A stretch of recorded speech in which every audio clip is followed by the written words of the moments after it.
Os irmãos estão bem com Cristo? Aleluia, motivo de alegria. Nós estamos aqui nesta noite para juntos compartilhar um pouco da palavra do Senhor. Tem fogo aí? Tem fogo aí? Oh, glória! Deixa o fogo te queimar nesta noite. Em nome de Jesus. Abra sua Bíblia comigo. Livro de 1 Crônicas. Louvado seja o nome do Senhor. 1 Crônicas, capítulo 13 e versículo 3. 1 Crônicas, capítulo 13 e versículo 3. Aleluia. Desde já agradeço a meu Deus que me concedeu essa oportunidade de estar aqui mais uma vez, esse privilégio de poder estar aqui assumindo a tribuna, que não é fácil, mas o Senhor tem nos concedido a oportunidade e nós estamos aqui nesta noite juntos. Não estou aqui para ensinar ninguém, estou aqui para aprender juntamente com os irmãos, amém? Agradecer ao meu pastor pela confiança, grupo de adolescente, a liderança de adolescente que me fez o convite. Deus abençoe em nome de Jesus. 1 Crônicas, capítulo 13, versículo 3, diz assim: e tornemos a trazer para nós a arca do Senhor, a arca do nosso Deus, porque não a buscamos nos dias de Saul. A minha versão está assim: tornemos a trazer para nós a arca do nosso Deus, porque nos dias de Saul não fora buscada. Amém? Podeis assentar em nome de Jesus. Aleluia. Muito obrigado, meu querido.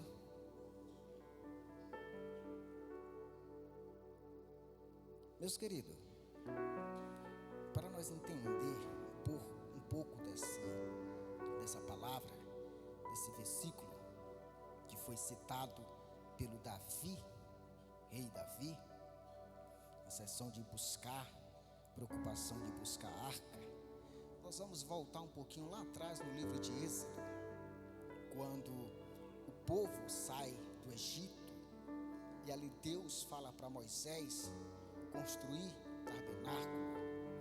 E na construção do tabernáculo, Deus fala para Moisés construir, fazer uma arca. O que seria essa arca? Eu sei que muitos sabem, mas estou aqui apenas relembrando para nós chegar no texto. A arca era tipo um caixote, ou era um caixote de madeira, toda coberta de ouro, toda embanhada de ouro puro. Tipo um caixote era aproximadamente 1,25 comprimento por 75 de largura, de altura. Dentro da arca, dentro desse caixote, desse baú, era colocado ou era posto o pote com maná e a vara de Arão e as duas tábuas da lei, feita por Moisés. E em cima da arca tinha uma tampa, né, a qual tinha dois querubins, né, com o rosto voltado para dentro. E Deus ordena a Moisés que fizeste essa arca e colocasse dentro as duas tábuas da lei, o pote de maná e a vara de Arão, e cobrisse, tampasse com aquela tampa que também era coberta de ouro, tudo de ouro puro. E Deus então ordena a Moisés que faça tudo isso. Ele disse: eu descerei, né, e ficarei no meio dos querubins e falarei com vós. Em outras palavras, a arca simbolizava a glória, a presença e o poder de Deus. Só que não era toda pessoa que podia pegar na arca ou transportar a arca. Ela tinha dos dois lados, ela tinha duas angolas, uma de um lado, outra de outro. É como se você estivesse vendo essa mesa aqui, uma angola aqui, outra aqui, e outra em cada canto. Ninguém podia tocar na arca. Então, para transportá-la, a arca, era colocada uma vara que também era embanhada de ouro e colocava sobre os ombros para carregar. Ninguém podia tocar na arca. Para transportá-la tinha que ser através das varas. Amém? Pronto, então a arca simbolizava a presença de Deus, o poder de Deus, a glória de Deus. Passou-se o tempo, morreu Moisés, assumiu Josué, o comando do povo de Israel. E para vocês entenderem como a arca ali simbolizava o poder de Deus, a presença de Deus, quando Josué chega na terra, né, diante do Jordão, para ele atravessar o Jordão, não tinha como ele atravessar o Jordão com aquele povo. O que Josué faz? Josué então coloca o sacerdote, porque não era qualquer pessoa que podia transportá-la, era somente o sacerdote, então os levitas. Então Josué chama os sacerdotes e diz: vocês vão com a arca na frente, e na hora que vocês tocar os pés na água, o mar vai se abrir, o Jordão vai se abrir.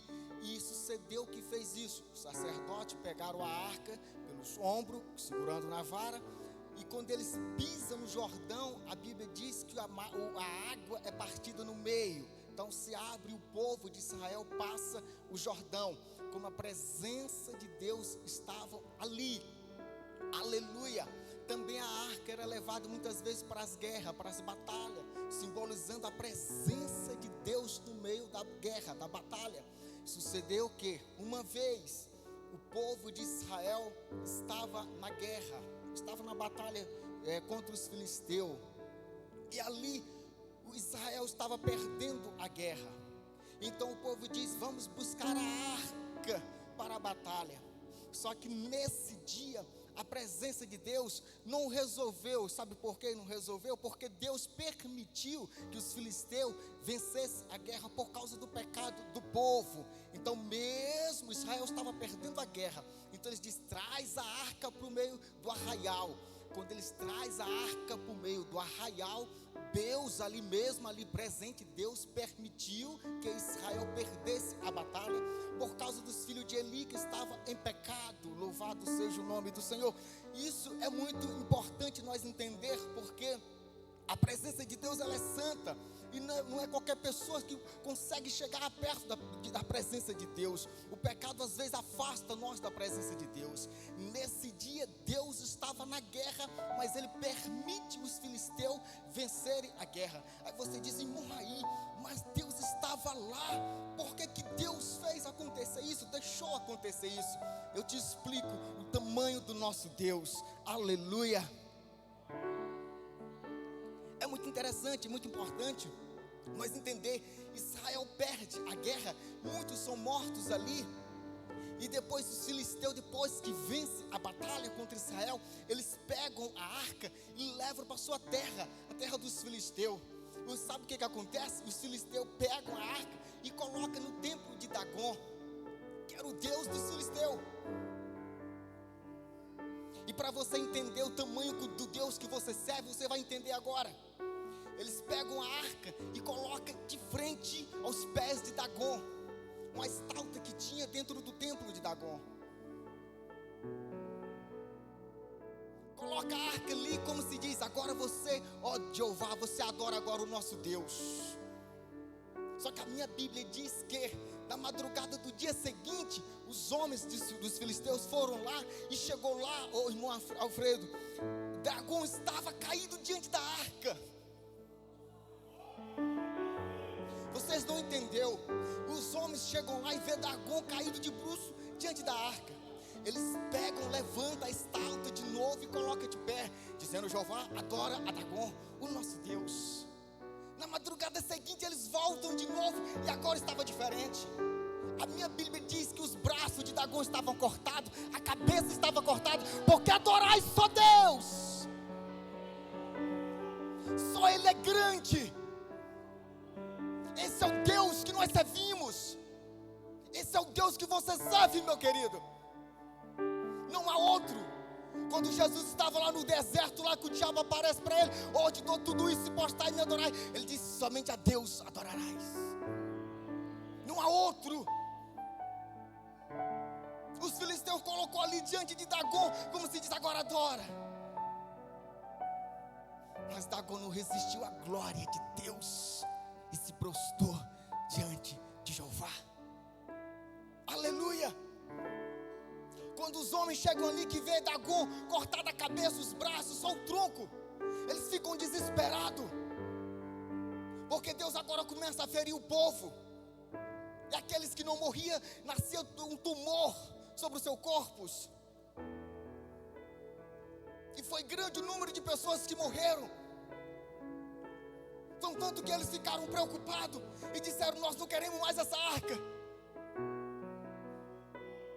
Então eles pegam um carro de boi e colocam a arca em cima.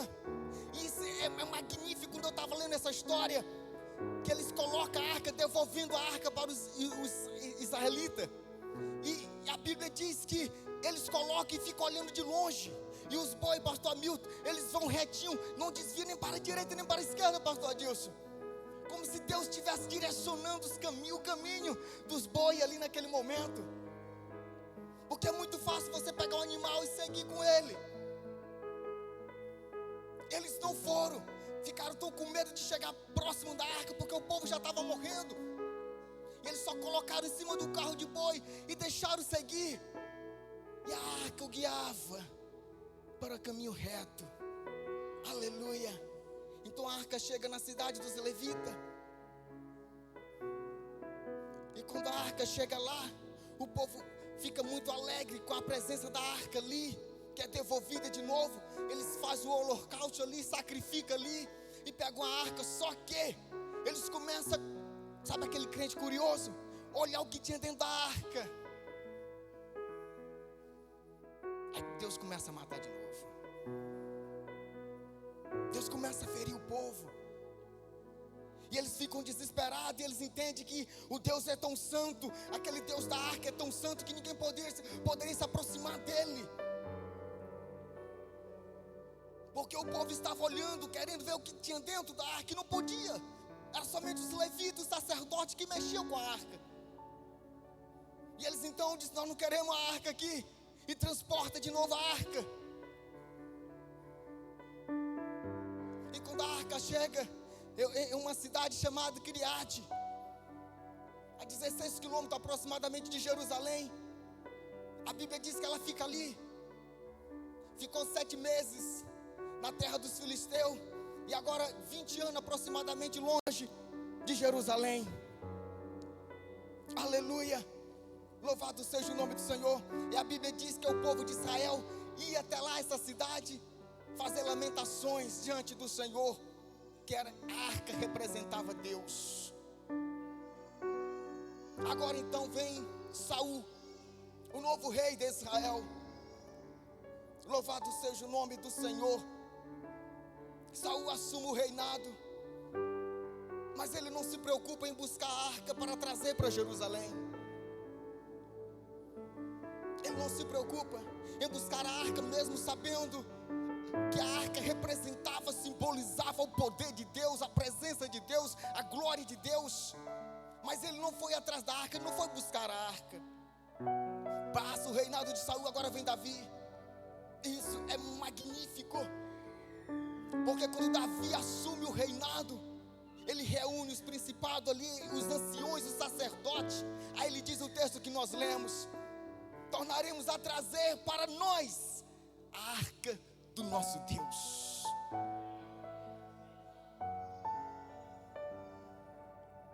Isso me chama bastante atenção, meu querido,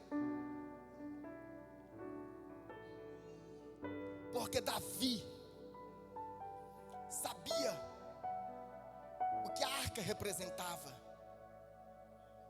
Era como se Davi estivesse dizendo naquele momento: eu não posso jamais reinar sem a presença de Deus perto de mim. Eu não posso governar esse país sem a presença de Deus perto de mim. A preocupação de Davi em trazer a arca era tão grande. Isso me chama a atenção nos tempos de hoje, que nós já não temos mais essa preocupação de buscar Deus. Nós já não se preocupamos em ser batizado com o Espírito Santo. Nós já não se preocupamos em falar mais em línguas. O nosso pastor pegou o microfone e perguntou: quem já deu um glória hoje? Talvez 70% dos que estão aqui não teve coragem ainda de abrir a boca para dizer: Deus, o Senhor é bom. Deus, eu preciso do Senhor. Eu preciso da Tua presença. E é por isso que nós estamos vivendo esse tempo de frieza nas igrejas. porque a preocupação tem sido pouca, de pessoas se preocupar em buscar a Deus, ser cheio de Deus, ser cheio do Espírito Santo de Deus. Nós queremos ver profeta, nós queremos que o irmão seja usado, nós queremos que a irmã seja usada, nós queremos que os adolescentes falem línguas, mas nós mesmos não buscamos ser cheio de Deus. Aleluia! Parece que já se foi o tempo da onde nós buscava Deus, da onde nós tínhamos preocupação em ser batizado com o Espírito Santo, em falar em línguas. Parece que já não existe mais esse Deus batizador que foi cantado aqui nesta noite. O Espírito Santo que batiza, parece que já não tem mais. Parece que eu vou na igreja, é só simplesmente para ouvir o irmão que vai falar, ou que vai trazer uma saudação, ou a equipe de louvor que vai louvar o hino. Mas eu ser cheio de Deus, parece que eu não preciso mais. E Deus me trouxe aqui nesta noite para te dizer: tenhamos preocupação em buscar Ele. Voltamos a ter preocupação em ser cheio do Espírito Santo de novo. Oramos para Deus avivar a igreja, mas o avivamento vem a partir de mim. Eu não posso dizer: Deus aviva a tua igreja, se estou de boca fechada. Eu não posso pedir Deus para batizar com o Espírito Santo, se eu não tenho coragem de abrir a minha boca para dar glória. Oh, Sharamanai de Kova, Lamachai. Davi assume o reinado e ele diz: vamos buscar a arca de Deus, vamos trazer de volta a presença de Deus para este lugar. Aleluia, aleluia, louvado seja o nome do Senhor. Davi então reúne o povo ali e diz: vamos buscar a arca. E ele prepara então um carro novo, os bois, e ali coloca a arca em cima dos carros de boi. E o povo ia atrás, todo mundo alegre, regozijando, porque agora a arca estava sendo levada de volta a Jerusalém. E de repente os bois tropeçam, e Uzá, que era um dos que estavam ali próximo da arca, ele estende a mão para a arca não cair, e Deus fere ele, ele morre na hora. Eu perguntei: meu Deus, por que Uzá morreu ali? Ele foi fazer uma boa dívida, sim ou não? Sim, uma boa dívida, porque a arca estava caindo, ele teve a preocupação de não deixar a arca cair. Ele não fez nada de errado. Por que Deus o feriu ele e matou na hora? Aí Deus me fala: filho, a arca não é para, a presença de Deus não é para ser tocada, é para ser sentida.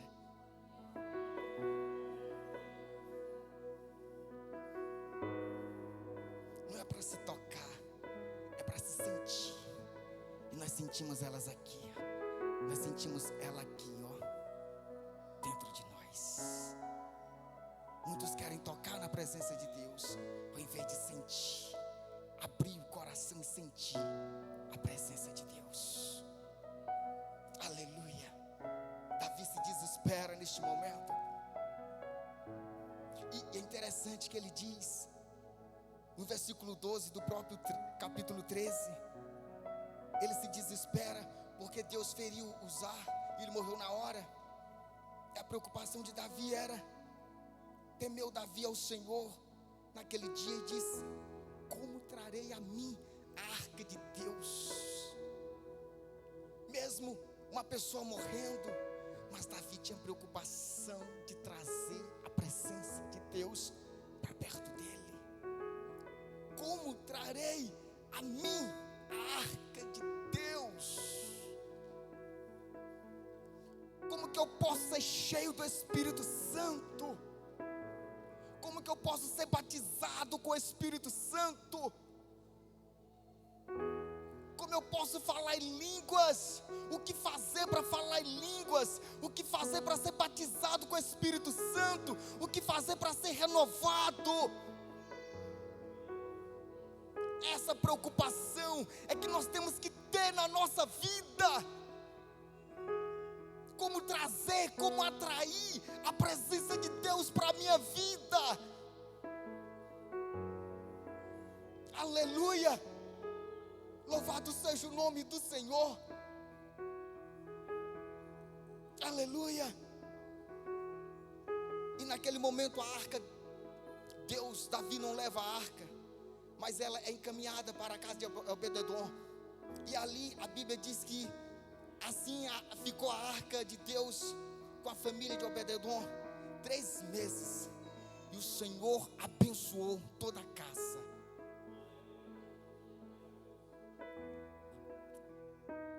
Presença de Deus. Tudo a presença de Deus. Davi está no palácio. E a notícia chega de que a casa de Obed-edom estava sendo abençoada por Deus. Eu imagino Davi levantando de novo, dizendo: eu tenho que trazer a arca para perto de mim. Eu tenho que buscar a presença de Deus para perto de mim. Davi reúne o povo de novo e diz: agora vamos buscar do jeito certo. Quem poderia transportá-la? Os levitas. Isso me chama a atenção, porque na primeira ida Davi colocou no carro de boi. Agora na segunda, carregada nos ombros. Quando Deus ordena a Moisés a fazer as angolas de um lado e de outro, e fazer as varas, era para carregar nos ombros. É o peso. Muitos querem ser cheios de Deus, mas não se preocupam em buscar. Quer da maneira mais fácil, vou na internet, vou não sei aonde. Sabe, quer ver o que Davi faz? Ele reúne o povo, vamos trazer da maneira certa, é nos ombros. Aí a Bíblia diz, a minha Bíblia diz, que Davi prepara ali os levitas e diz: consagra, levitas, sacerdote, consagra todo mundo, santificai ao Senhor. Aí a minha Bíblia diz que eles foram buscar a arca, colocaram nos ombros, e a cada 6 passos que eles davam, eles paravam e oferecia sacrifício.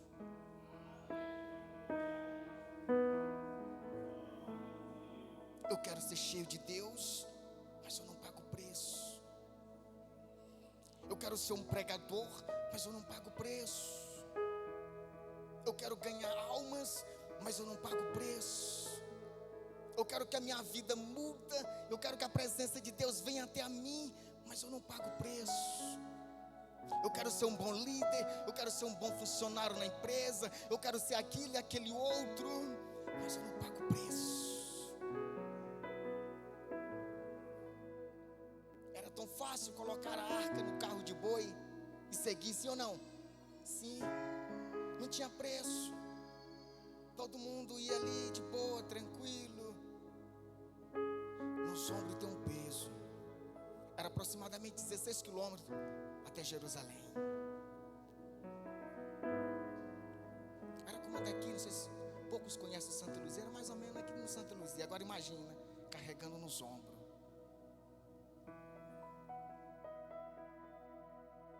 Tem um preço. Tem um preço. Quer ser batizado com o Espírito Santo? Tem um preço.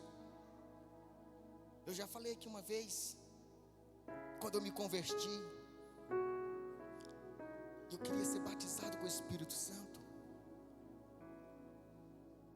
Eu falei: como que eu posso ser batizado com o Espírito Santo? O que fazer para ser batizado com o Espírito Santo? Então alguém me orientou e falou: faz assim, assim, assim. Jejum, consagra, santifica ao Senhor, paga um preço. Eu fui para casa com aquela palavra: pagar um preço. Porque às vezes Deus é tão bom que às vezes nós pensamos que nós não temos que. Deus faz tudo para nós, tudo, mas nós precisamos dar um passo. Deus, eu preciso de uma porta de emprego. Mas o camarada está lá sentado de 10 horas da manhã, está lá sentado. Abre as portas. 10 horas da manhã o cara está dormindo. Quer trabalhar onde? De secretário, tem que deixar currículo.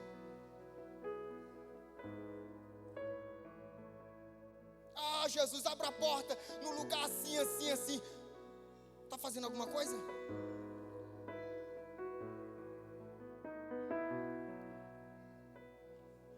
Eu quero que Deus faça algo para mim, mas eu estou lá de braços cruzados.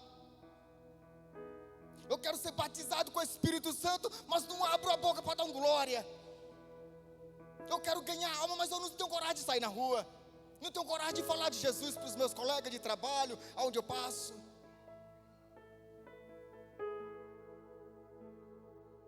Como? Deus vai usar vai usar você, mas a partir do momento que nós damos um passo. Lembra do filho pródigo, eu preguei aqui? Que deu um passo. É isso que Deus está esperando de nós. É isso que Deus está esperando de mim e de você. Quer ser usado por Ele? Paga o preço. Paga o preço. Louvado seja o nome do Senhor. Davi vai lá com os levitas, sacerdotes, santifica o povo, consagra, e agora vem trazendo a arca. E a cada espaço que eles davam, sacrificava ao Senhor. E foi assim que a arca chegou em Jerusalém. Aí a Bíblia diz que Davi ia ao redor da arca, dançando, bailando, ao redor da arca, como se diz: grande é o Senhor dos exércitos.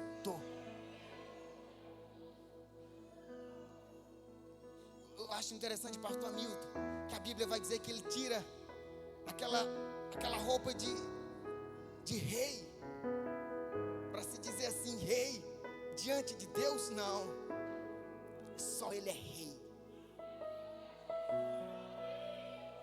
Só ele é rei. Ele tira as suas vestes de rei para se humilhar na presença de Deus. A esposa dele, quando vê lá de cima da janela Davi chegando em Jerusalém, entrando no palácio, a esposa repudia ele, porque ele tira aquela roupa de rei. Como pode tu fazer isso? Tu é rei. Aí Davi diz: na presença dele eu adoro. Na presença dele eu adoro. Aí Davi foi um dos maiores reis da história. Louvado seja o nome do Senhor. Reinou 40 anos. Um reinado abençoado. Agora eu te pergunto, por que Davi era bom? Sim ou não? Porque Davi foi o homem escolhido segundo o coração de Deus? Sim ou não? Não. Davi não teve sucesso porque ele foi o homem segundo o coração de Deus. Davi não teve sucesso porque ele foi ungido pelo profeta Samuel. Porque Saul também foi. O mesmo Deus que mandou ungir a Davi, mandou ungir Saul. Interessante, né?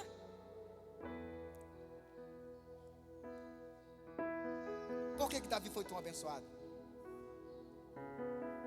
O mesmo Deus que mandou ungir Saul foi o mesmo que ungiu a Davi. Ah não, irmão Raí, porque Saul desobedeceu a Deus, Davi também desobedeceu a Deus. Ah não, irmão Raí, porque Saul consultou os adivinhos, Davi pecou. Ele cometeu adultério. Ainda mandou matar o marido da mulher ainda. Armou para matar o marido da mulher. Se nós for colocar na balança o pecadinho, o pecadão, como muito chama, Davi era mais pecador do que Saul. Agora, por que ele foi mais abençoado do que Saul? Aleluia! Por que Davi foi mais abençoado do que Saul? Sendo que foi o mesmo Deus que ungiu os dois. Coloca para mim Samuel, capítulo 14, versículo 18. 14, versículo 18, para me encerrar. Aleluia. Por que Davi foi mais abençoado do que Saul?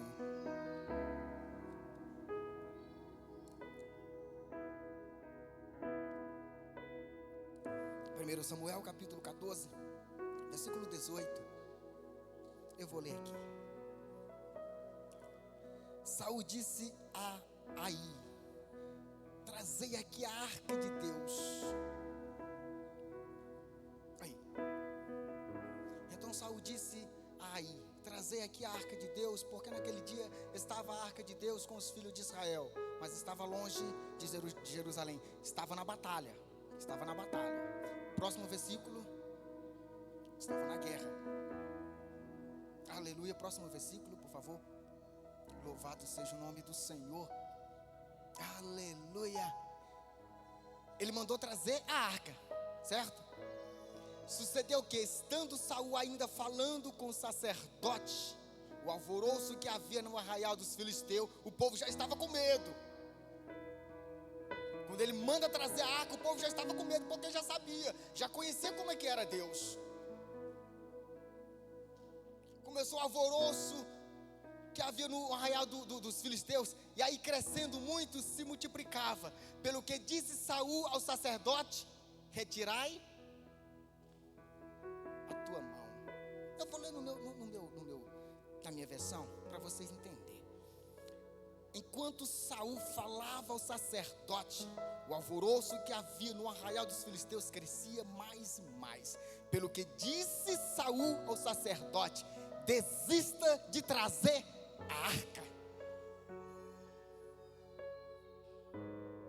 Primeiro versículo ele diz: trazei a arca. Agora no segundo ele diz: desista de trazer a arca.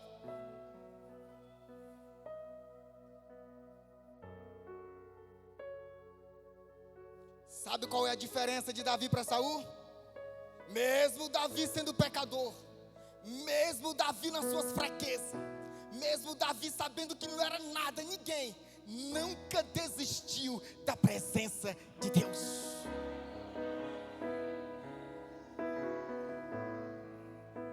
Mesmo sabendo que é tão pequenino, mesmo sabendo que pecou, adulterou, desobedeceu a Deus em alguns momentos, mas não desistia. O salmo ele diz: Senhor, não retire de mim o teu espírito.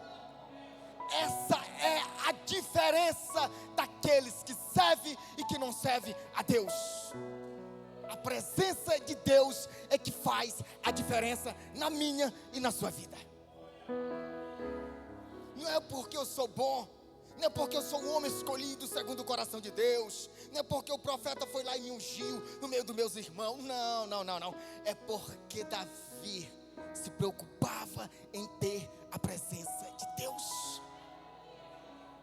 Enquanto Saul dizia: desista de trazer a arca. É por isso que o versículo, volta o versículo que nós lemos no começo, 1 Crônicas capítulo 13, versículo 3. Tornemos a trazer para nós a arca do nosso Deus, porque nos dias de Saul não vos valemos dela. Meu querido, eu não sei como você entrou aqui nesta noite. Eu não sei como você está aqui nesta noite. Eu não sei se você chorou hoje pelo dia, amanhã, a semana. Eu não sei se você está dormindo de noite. Eu não sei, eu não conheço a sua vida. Mas o conselho que eu te dou nesta noite, Deus me trouxe aqui. Eu fiz toda esta volta para vocês entenderem uma coisa. Deus me trouxe aqui nesta noite para te dizer: busca a presença dEle e leva para sua casa. Nós sabemos sabemos que Ele está aqui, sim ou não? Agora leva com você. Leva para sua casa. Leva para o seu trabalho. Leva para sua escola. Leva para sua família. Não desista de buscar a presença de Deus, mas busque, preocupa em buscar ela e ter ela com você. Talvez você entrou aqui e ninguém está fazendo nada por você. Talvez o povo olhe para você e te rejeita. Não se preocupa, o que vale é a presença de Deus na sua vida. Moisés disse: Senhor, se a tua presença não for comigo, daqui eu não tiro os pés.